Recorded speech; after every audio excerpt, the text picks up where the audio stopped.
네, 안녕하십니까. 부자를 꿈꾸는 사람들, 북금사TV의 유일키입니다. 자, 오늘은 8월 26일 금요일이고요. 어떻게 이번 한 주도 여유있고 즐겁게 잘 보내셨는지 모르겠습니다. 자, 오늘 우리 증시, 전일 뉴욕 증시가 크게 상승했음에도 불구하고, 우리 증시는 코스피는 강보합세, 그리고 코스닥은 약보합세로 마감을 했습니다. 직전 저점에서 현재 주가까지의 어떤 그 상승률을 조금 비교를 해봤는데, 우리 증시에서 이 코스피 같은 경우에는 직전 저점에서 현재 주가 수준까지 약 8.98%이 상승 구간에 있고요. 코스닥 같은 경우에는 약 한 12% 정도 상승 구간에 있습니다.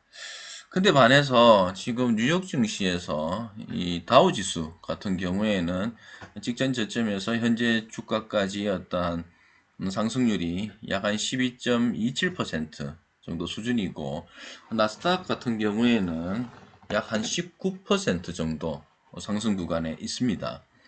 이렇게 비교를 해보면 역시나 미증시의 상승률만큼 국내 증시가 상승하지 못했다, 이런 어떤 평가를 내릴 수 있을 것이고, 또 다른 평가로 워딩을 달리하면 역시나 미증시가 오른다고 해서 국내 증시도 따라 오를 것이라는 어떠한 전망은 상당히 섣부른 판단일 수밖에 없구나, 이렇게 생각이 듭니다.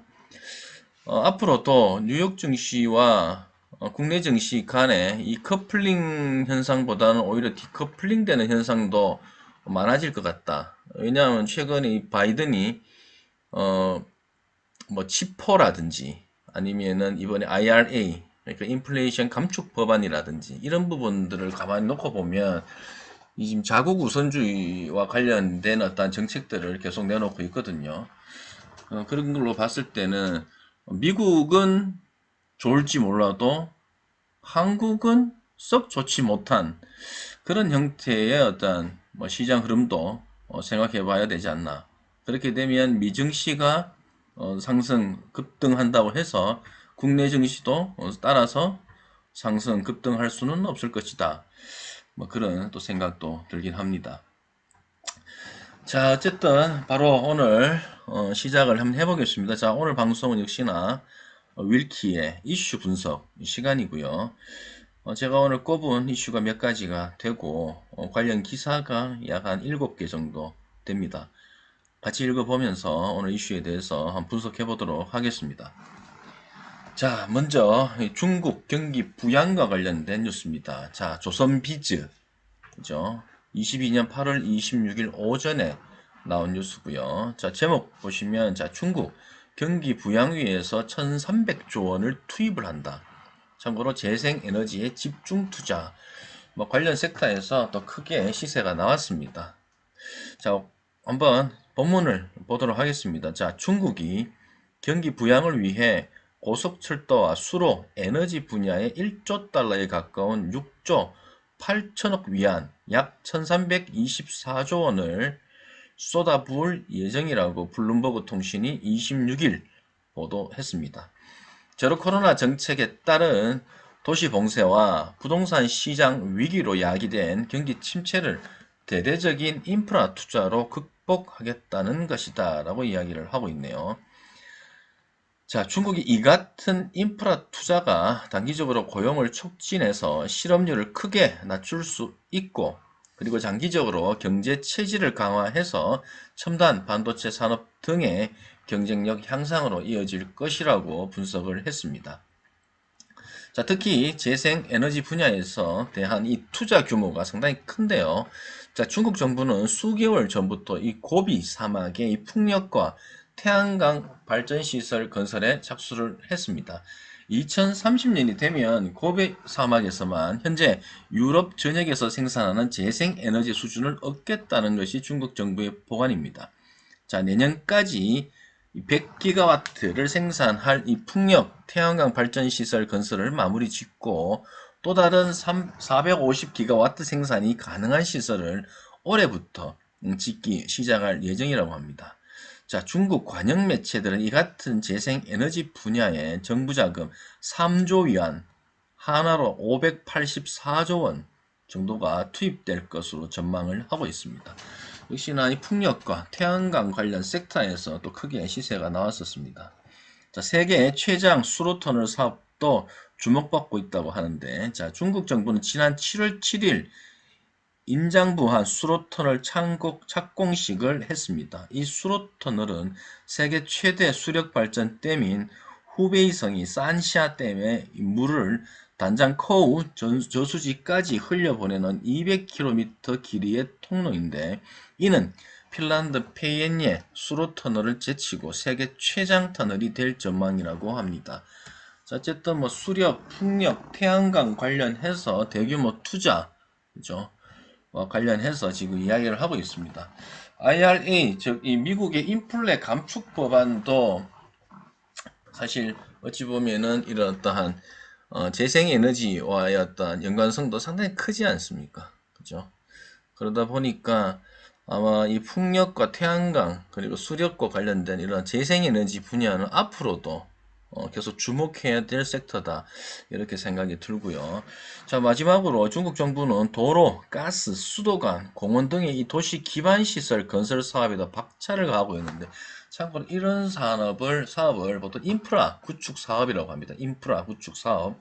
자, 지방 정부가 특수 목적 채권 발행으로 마련한 자금을 여기에 쏟아붓고 있는데, 올해에만 이 사업에 1조 4천억 위안, 약 272조 원이 투입될 것으로 블룸버그는 전망을 했다고 합니다. 자, 참고로 이런 어떤 인프라 사업에 투자를 또 상당히 한다고 이야기를 하다 보니까, 자, 뒤에 이런 기사가 나왔죠. 자, 오늘 참고로 현대건설기계와 현대두산인프라코어가 크게 급등을 했고, 두 종목 다 이 중국향 매출이 상당분 비중을 차지하고 있습니다. 어쨌든 자, 관련 뉴스를 또 읽어보면서 살펴보도록 하겠습니다. 자, 한국경제 오늘 오후 3시 발 뉴스고요. 자, 중국발 이 대규모 인프라 투자 소식에 현대두산인프라코어 그리고 현대건설 기계 주가가 들썩였다라는 제목입니다. 자, 본문 보도록 하겠습니다. 자, 중국 정부의 경기 부양책 발표 이후에 현대두산인프라코어와 현대건설기계 등 이 중국향 매출 비중이 높은 이 건설기계 업체들의 주가가 들썩이고 있다. 주요 판매 지역인 이 중국에서의 실적이 회복될 것이라는 기대감 때문이다 라고 이야기를 하고 있습니다. 자, 잠깐 말씀드리면 현대두산인프라코어 같은 경우에는 이 건설 중장비 그리고 엔진 이런 거를 제조 및 판매하는 업체라고 보시면 되고요. 그리고 현대건설기계 같은 경우에는 뭐 굴착기라든지 지게차 뭐 이런 어떠한 건설 장비를 생산해내는 업체다. 두 업체 모두 이 중국향 매출 비중이 상당히 큰 회사들이다. 그러다 보니까 이 중국의 대규모 경기 부양책, 특히나 이 인프라 부문 대규모 경기 부양책이 나온 만큼 상당히 수혜를 받을 것으로 예상이 된다라는 내용의 기사다. 이렇게 보시면 될 것 같습니다. 현대두산인프라코어와 현대건설기계와 관련한 실적은 제가 따로 언급을 드리진 않고요. 관련 기사 여러분들께서 관심이 있으시면 찾아보시면 될 것 같습니다. 자, 블룸버그 얘기 다시 한번 더 보도록 하겠습니다. 자, 이날 중국 정부가 경기 부양을 위해 고속 철도나 수로, 에너지 분야 등 인프라 투자에 6조 8천억 위안, 약 1324조 원을 쏟아부을 예정이라고 전했다. 앞서서 살펴본 뉴스에서도 이 말 이야기를 했습니다. 자, 지난 24일 리커창 중국 총리 주재로 열린 중국 국무원 상무회의에서도 인프라 프로젝트 대출 한도를 3천억 위안, 하나로 58조 6천억 원으로 늘리는 것을 포함해서 약 1조 위안 규모의 이 19개의 경기 부양책을 발표를 했다고 합니다. 자, 이들 외에도 진성 TC나 DIO 파워 등 이 굴삭기 부품업체들도 중국 정부의 대규모 인프라 투자 수혜주로 떠오르면서 주가가 상승세를 탔습니다. 자, 이렇게 기사를 정리하면서 이 중국 경기 부양책과 관련한 이슈를 한번 살펴봤습니다. 자, 다음으로 볼 이슈는 이 건설과 관련된 이슈인데요. 한번 보도록 하겠습니다. 최근에 이 건설주가 또 크게 시세가 좋지 못했습니다. 상당히 또 반짝거렸다가 그죠? 최근에 또 시세가 상당히 부진한데 이 부진의 배경이기도 하죠. 이번에 이 윤 정부의 이 부동산 이 첫 대책이 나왔는데 참고로 뒤에서도 언급을 드리겠지만 요란한 뭐랄까요? 요란한 잔치에 먹을 것이 없더라. 뭐 이런 표현이 맞을까요? 어떤 그런 내용입니다. 자, 한번 기사를 통해서 자세한 내용 보도록 하겠습니다. 자, 한국경제 8월 21일 날 나온 뉴스입니다. 자, 윤 정부 첫 대책에 일기 신도시 부글부글 건설주도 울었다라는 제목입니다. 자, 본문 보도록 하겠습니다. 자, 윤석열 정부의 첫 부동산 대책이 지난 16일 발표를 했습니다. 자, 내년 23년부터 5년간 서울의 주택 50만 가구 신규 공급을 비롯해서 전국에 270만 가구를 공급한다는 게 핵심이다. 자, 어쨌든 공약을 지키기 위해서 일단 이런 어떤 발표는 했는 모양입니다. 그죠? 왜냐하면 윤석열 대통령 후보 시절에 이 공약에서 250만 호 민간으로 250만 호를 공급하겠다라는 공약이 있었거든요. 그와 관련해서 이 주가가 대부분 이 건설사의 주가가 크게 이 시세를 줬었고, 뭐 그 뒤로는 또 오히려 원자재 비용 어떤 급등 때문에 수익성 악화, 또 그리고 오히려 또 호재가 이제 또 어찌 보면 호재 소멸과 관련해서 4월부터는 또 주가가 또 내리막길을 상당히 또 걷기 시작했었죠. 또 그러다가 최근에는 어느 정도 바닥을 다지고는 또 상승하는 듯 보였지만 또 최근에 주가가 조금 주춤한데 아마 이런 어떠한 내용들이 나오면서 주가가 주춤한 게 아닌가 싶습니다. 자, 계속 보도록 하겠습니다. 자, 이전 정부와는 달리 공공이 아닌 민간이 주도를 한다. 자, 전체 공급 물량 중 68%를 민간이 하는데요. 자, 재건축 최대 걸림돌인 안전진단 기준도 완화하기로 했다고 합니다. 참고로 구조 안전상 비중을 현행 50에서 30에서 40으로 낮춘다는 계획과 그리고 재건축 초과 이익 환수제 역시 면제 기준을 현행 3천만 원에서 1억 원으로 상향하겠다고 밝혔다. 뭐 좀 완화했네요. 그죠?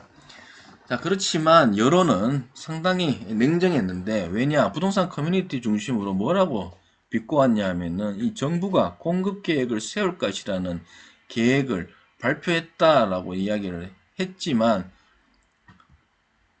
정책이 상당히 뭐 디테일적이지 못하다라는 어떠한 지적들이 잇따라 나왔다고 합니다. 구체적인 실행안이 대부분 후속 계획으로 제시가 되면서 알맹이가 빠졌다라는 지적인데 특히나 이 분당, 일산, 이 평촌에 있던 일기 신도시 주민들의 반발이 거셌는데 참고로 정부가 일기 신도시 재건축을 위한 이 마스터 플랜을 2024년에 수립한다고 밝히자 사실상 이번 정부 하에서는 뭐 물 건너간 거 아니냐 2024년에 이 총선을 염두에 둔 또 이 정책이 아니냐라는 어떠한 목소리도 나오기도 했습니다. 그리고 270만 호라는 숫자 역시 이게 어떤 분양 물량이 아닌 착공 물량이 아닌 인허가 물량이라는 점에서도 상당히 비현실적이다라고 꼬집기도 했다고 합니다. 여러분들 뭐 사실 뭐 이 공약이라는 게 아무리 시행을 하려고 해도 처음 말과 이 시행하고 난 뒤에 어떠한 결과물과의 어떠한 괴리, 이 갭 차이는 클 수밖에 없습니다.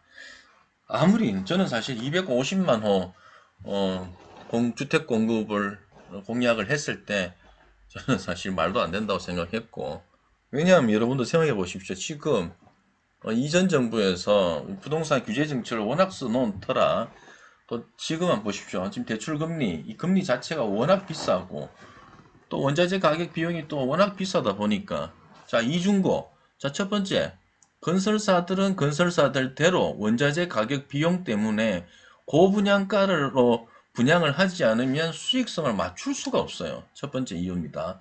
자 근데 두 번째 대출 비용이 대출 이자가 워낙 비싸다 보니까 이제는 대출내서 집 산다라는 거는 대부분 사람들이 이제 혀를 내두를 정도거든요. 그러다 보면은 역시나 예전만큼 수요는 못 따라오는데 공급을 하자니 분양가는 올릴 수밖에 없고 결국에는 미분양이 나는 겁니다. 그럼 집이 남아돈다는 거죠. 이런 상황에서 어떻게 추가로 250만 원을 그것도 공공이 아닌 민간에서 만든단 말입니까? 그죠? 어렵죠. 누가 지금 불 보듯 뻔한 수익성도 안 나오는 예? 그런 게임에 참여하겠냐라는 겁니다. 그래서 모르겠습니다. 이 주택 경기가 돌아와야 일어났다 한 이 공급 계획도 상당히 뭐 실효화될 가능성이 높다라고 보여지고 지금은 말만 250만 호 뭐 인허가 물량까지 다 하면 충분히 공급 가능하다 이렇게 정부에서는 떠들지 몰라도 제 생각에는 어느 건설사에서 그걸 책임지고 공급을 할 수 있을 것이냐 저는 택도 없다 저는 그렇게 생각이 드네요. 그래서 관련 이 건설주가 시세를 주지 못하고 뭐 주가가 좀 부진했다 이렇게 보면 될 것 같습니다. 그래서 뭐 이런 식으로 뭐 GS 건설을 비롯해서 이 내수 주택 부문의 어떠한 매출 비중이 큰 회사들의 주가가 좋지 못했다 이렇게 보면 될 것 같고요. 자, 또 뒤에 내용을 조금 더 읽어보도록 하겠습니다. 자, 증권가에서 바라본 8.16 부동산 대책은 어떨까? 자, 정책 방향성은 긍정적이지만 구체적인 변화는 시간이 필요하다라는 게 중론이라고 합니다. 자, 백지혜성 삼성증권 연구원은 자, 공공 위주의 공급 확대 정책에서 민간 위주의 정책으로 선회하는 것이 이번 부동산 대책의 가장 큰 변화라고 하면서 재건축 이익 환수법의 개정 그리고 도심복합 개발법의 제정 등의 이 국회 통과가 필요한 사안들이 있다라는 점에서 제도적 뒷받침에는 시간이 필요하다라고 평가를 했네요. 자, 그리고 이 김규룡 유한타증권연구원도 정부의 부동산 정책 방향성 재확인과 구체화 측면에서는 긍정적 이벤트로 판단은 한다라고 하면서 법률 개정 등 후속 조치가 수반되어야 하기에 단기적인 이 정책 효과보다는 중장기적인 이 변화에 의미를 부여할 것으로 판단한다라고 이야기를 했습니다. 자, 그러다 보니까 이 건설주들의 어떤 전망도 엇갈리게 되는데, 자, 보시면, 자, 배세호 하이투자증권연구원은 정책 효과를 내기까지 상당한 시간이 필요하다라는 점에서 대형 건설사 주가에는 미치는 영향은 상당히 미미할 것이다 라고 이야기를 했고요. 참고로 지난 6월에 발표한 분양가 상한제 개편안에서도 이 대형 건설사들의 주가에는 크게 영향을 미치지 못했거든요. 그리고 금리, 그리고 공사비 상승 등 이 건설사의 비우호적인 환경이 지속되고 있다라고 지금 설명을 하고 있습니다. 자, 반면에 이번 정책으로 직접적인 수혜가 예상되는 업체를 또 주목해야 한다는 분석도 나오는데, 백재성 또 삼성증권 연구원은 자, 민간 중심으로의 부동산 정책 변화는 일단은 건설업종에는 상당히 우호적이다라고 이야기를 하면서 서울 수도권 도시정비 사업 수혜가 가능하고 해외 도시개발 경쟁력을 갖춘 업체들을 선별해야 한다라고 강조를 했습니다. 도시정비와 관련된 수주를 잘 하는 회사는 참고로 GS건설입니다. GS건설이고 해외 도시 개발과 관련해서 인프라 사업에 그리고 원전 사업에 특화되어 있는 회사는 현대건설입니다. 그 두 회사를 조금 주목해서 보시면 좋을 것 같고 그럼에도 불구하고 최근에 GS건설은 주가가 조금 상당히 좀 부진한데 뭐 그 부분은 또 뒤에서도 언급이 나오니까 그때 보도록 하고요. 현대건설 같은 경우에는 이 원전 수주 그리고 또 뭐 해외 어떤 인프라 투자 계획 이런 것들이 상당히 요즘 최근에 계속 심심찮게 나오고 있는 만큼 현대건설 같은 경우에는 주가가 상당히 지금 우상향하는 어떤 그래프를 그려가고 있더라고요. 그래서 어쨌든 뭐 건설사 크게는 뭐 GS건설과 현대건설에 조금 주목을 하시면서 보시는 게 좋을 것 같다. 이렇게 말씀을 드릴 수가 있을 것 같습니다. 자, 요거 한번 뉴스를 제가 가져와 봤는데 회사별로 누가 잘했나 어떻게 상반기 결산을 조금 이렇게 자세하게 언급을 했길래 제가 한번 가져와 봤습니다. 자, 이코노미스트 기사고요. 자, 8월 26일 오늘 자, 오전 10시에 나온 기사입니다. 자, 상반기 건설사 원자재가 폭등 속에 선방을 했다. 누가 잘했나라는 제목인데요. 자, 바로 본문 보도록 하겠습니다. 자, 대내외의 경제환경 불확실 속에 올해 시공력 평가 상위 10대 건설사들이 상반기 실적 희비가 끌렸다고 합니다. 자, 국내 주택정비 사업과 해외 공사 수주 등으로 경쟁력을 높인 곳들은 외형적인 성장에는 성공했지만 이 원자재 값이나 원가 관리에 어려움을 겪으면서 수익성에는 조금 좋지 못했다라고 이야기를 하네요. 참고로 삼성물산 건설 부분과 관련해서도 이렇게 실적과 관련해서 이야기를 하고 있고 자세하게 읽지는 않겠습니다. 뭐 관련 실적은 또 관심이 있으신 분들은 직접 찾아서 보시면 될 것 같고 전반적으로 이 대내외 경제 환경의 이 불확실 안에서도 나름 선방한 회사들은 외형적인 매출 성장은 이루었지만 그래도 원자재가 폭등으로 인한 이 원재료 가격 비용이 워낙 많이 든 탓에 수익성이 좋지 못했기 때문에 이 영업이익적인 측면에서는 그래도 예상보다는 좀 좋지 못했다. 뭐 이런 이야기를 일단 전체적으로 드릴 수가 있을 것 같습니다. 자, 국내 주택 정비 사업 해외 수주 경쟁력 높이면 실적 선방이라고 했는데 관련 회사들을 보시면 역시나 앞서 제가 말씀드렸던 것처럼 현대건설 그리고 GS건설이 탑픽입니다. 그죠? 자, 현대건설은 국내 주택 정비 사업과 해외 인프라 공사 수주로 경쟁력이 한층 높아졌다는 분석이 나오는데 자, 매출만 봤을 때도 전년 동기 대비 14%나 증가를 했습니다. 영업이익 같은 경우에는 수익성이 악화는 됐다고는 하지만 그래도 전년 동기 대비 1.5% 상승을 했습니다. 그리고 수주도 올해 상반기에만 9조 원이 넘는 수주를 달성을 했는데 참고로 작년 실적에 벌써 92%에 달하는 수주를 달성을 했습니다. 해외 성장세도 상당히 긍정적인데 2분기 해외 매출 역시 1조 310억 원으로 전년 동기 대비해서 113% 급증을 했고요. 자, 신규 수주도 8,090억 원 기록을 해서 1분기보다도 2분기에 3배 이상 증가를 했습니다.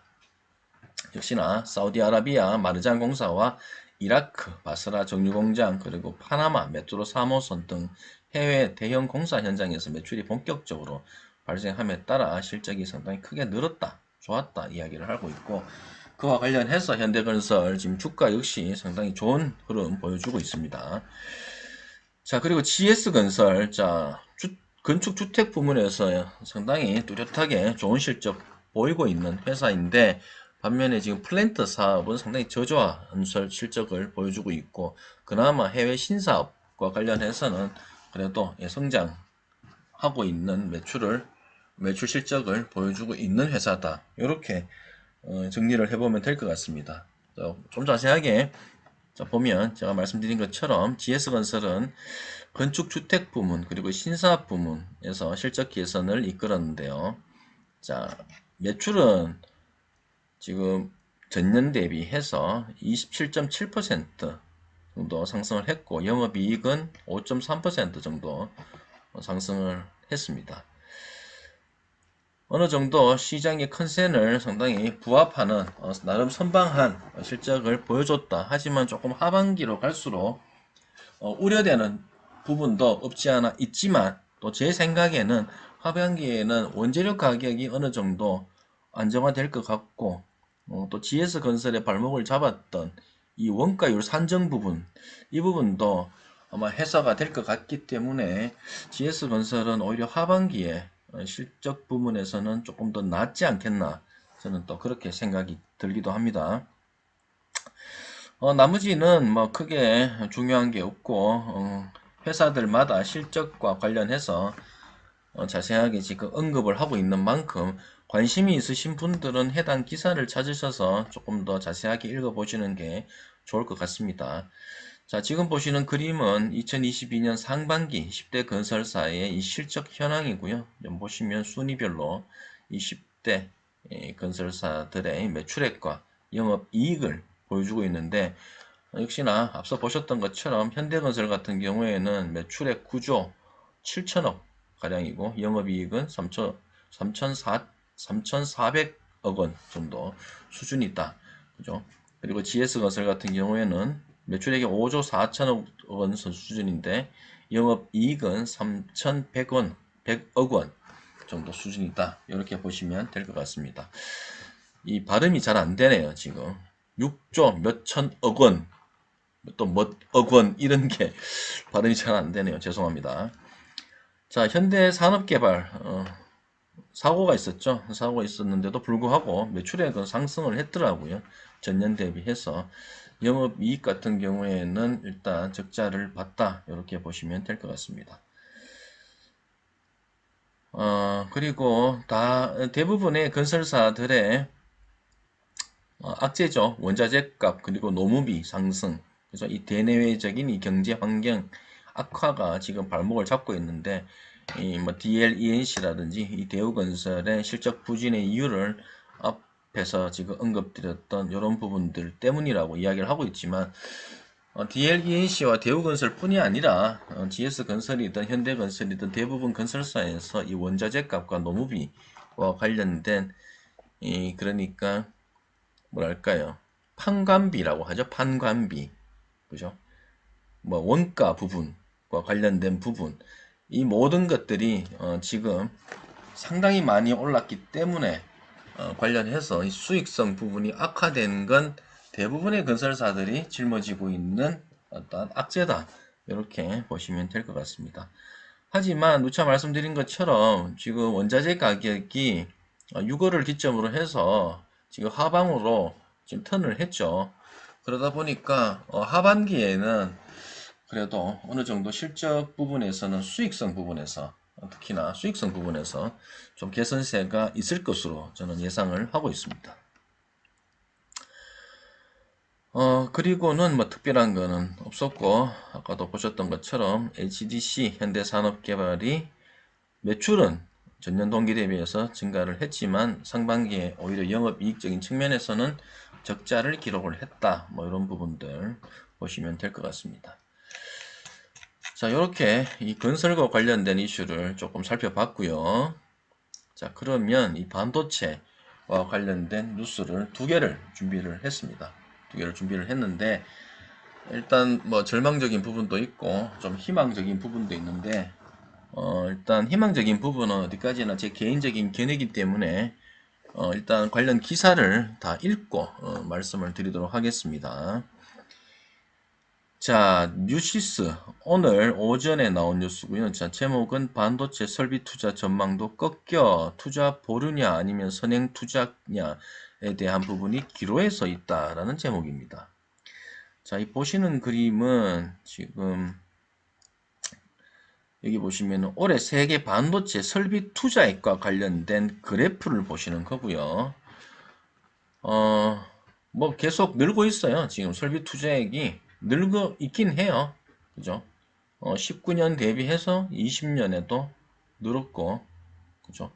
20년에 코로나 팬데믹을 감안을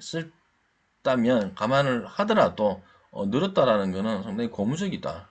예, 이렇게 말씀드릴 수가 있고, 20년 대비해서 21년에는 아주 큰 폭으로 상승을 했죠. 무려 35%나 증가를 한 설비 투자액을 보여줬습니다.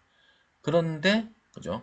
35%나 성장한 이 투자액에서 22년 전망치가 물론 두 자릿수의 증가인 21% 성장한 투자액을 보여줄 것으로 예상은 하지만 그래도 뭔가 전년보다 성장률이 좀 떨어지기 때문에 설비 투자와 관련해서 좀 둔화하는 것이 아니냐라는 어떤 우려 섞인 목소리가 나오기도 하는데, 그럼에도 불구하고 22년에는 상당히 큰 폭으로 지금 설비 투자액이 성장할 것으로 지금 보여주고 있고요.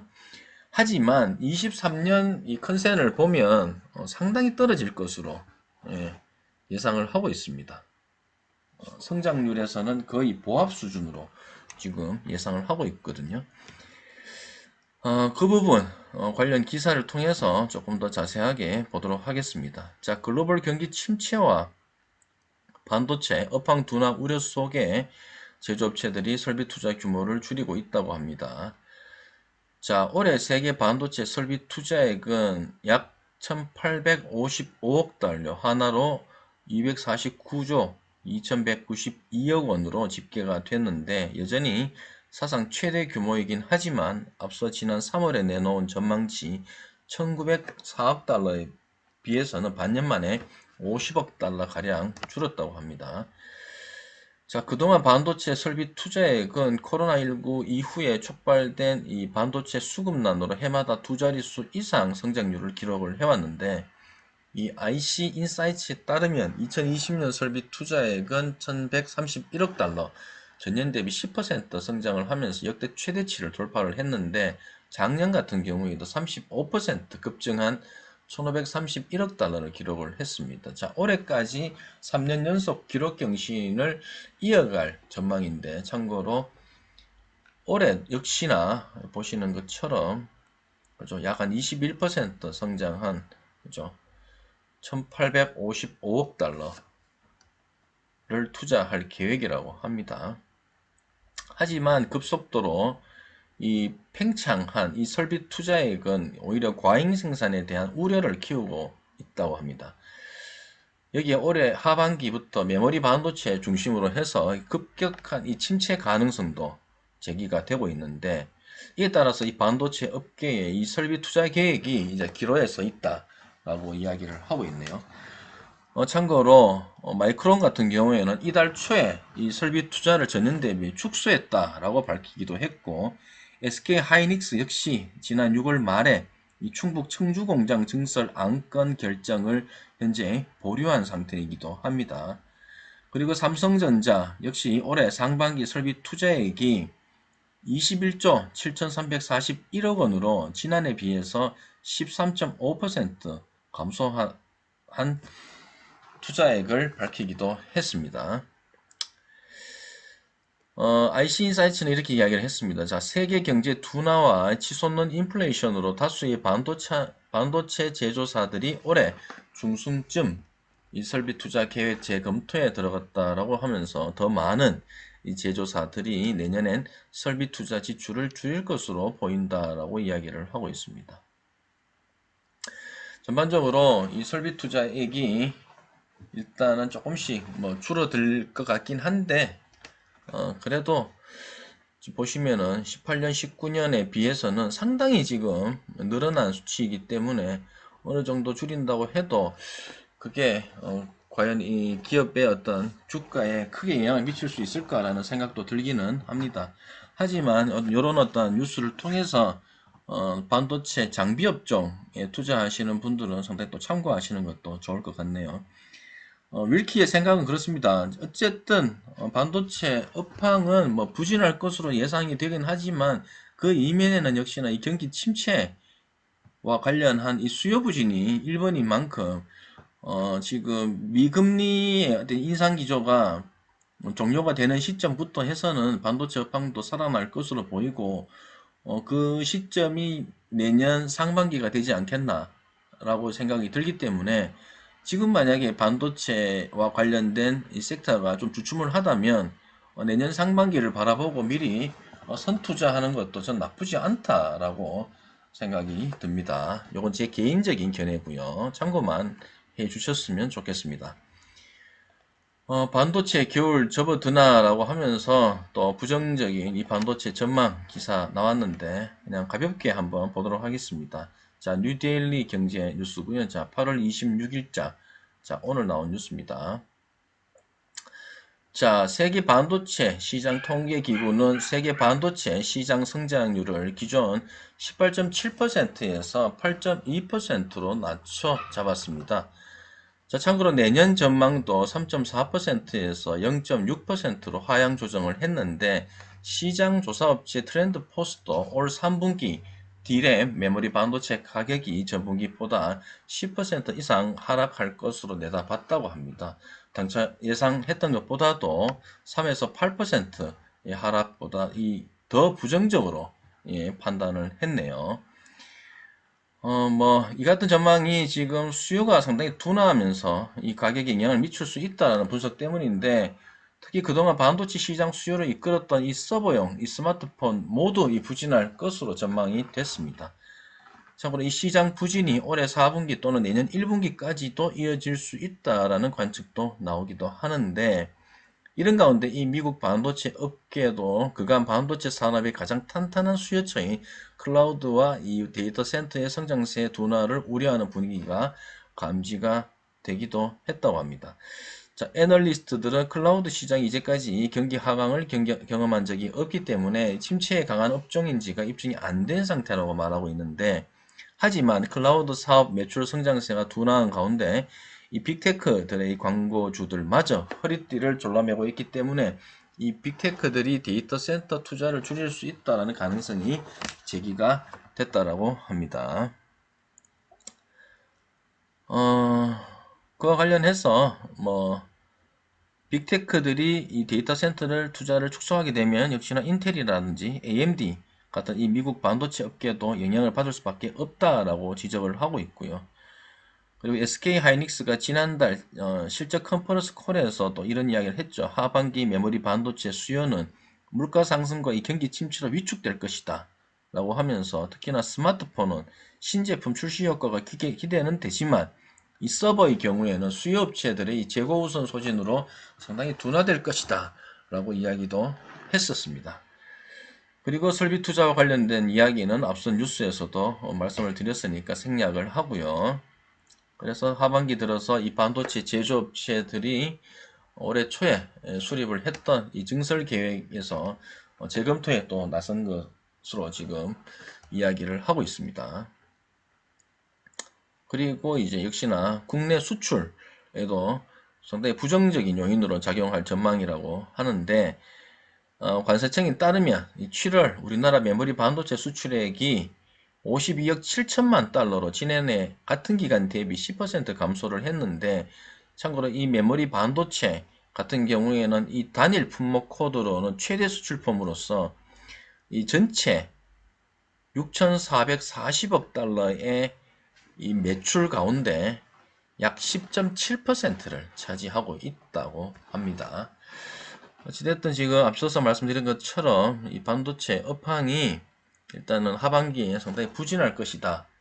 더 늦어지면 내년 상반기 1분기까지도 이 부진이, 이 침체가 이어질 수도 있다라는 전망이 나오긴 합니다만, 제가 방금 말씀드린 거 다시 리바이벌 드리면, 반도체 업황 부진의 원인은 첫 번째는 수요 부진입니다. 수요 부진의 그 배경은 역시나 경기 침체인데, 경기 침체의 배경 역시 물가 급등에 따른 이 금리 인상 기조죠. 그래서 미금리 인상 기조가 마무리되는 시점에서는 반도체 업황도 같이 반등할 가능성이 있다. 그러면 역시나 반도체와 관련된 이 주가 역시 상승 턴할 수 있다. 그렇다면 내년 상반기를 기점으로 해서 상승 턴할 것으로 저는 예상을 하고 있기 때문에, 그럴 것 같으면 지금부터라도 저가 매집하는 것도 나쁘지 않다. 저는 그렇게 정리를 해보도록 하겠습니다. 오늘 준비한 뉴스는 이렇게 크게 세 가지를 말씀드렸습니다. 중국의 경기 부양과 관련된 뉴스가 있었고, 그리고 건설과 관련된 이야기가 있었고, 끝으로 반도체와 관련된 이야기를 드렸습니다.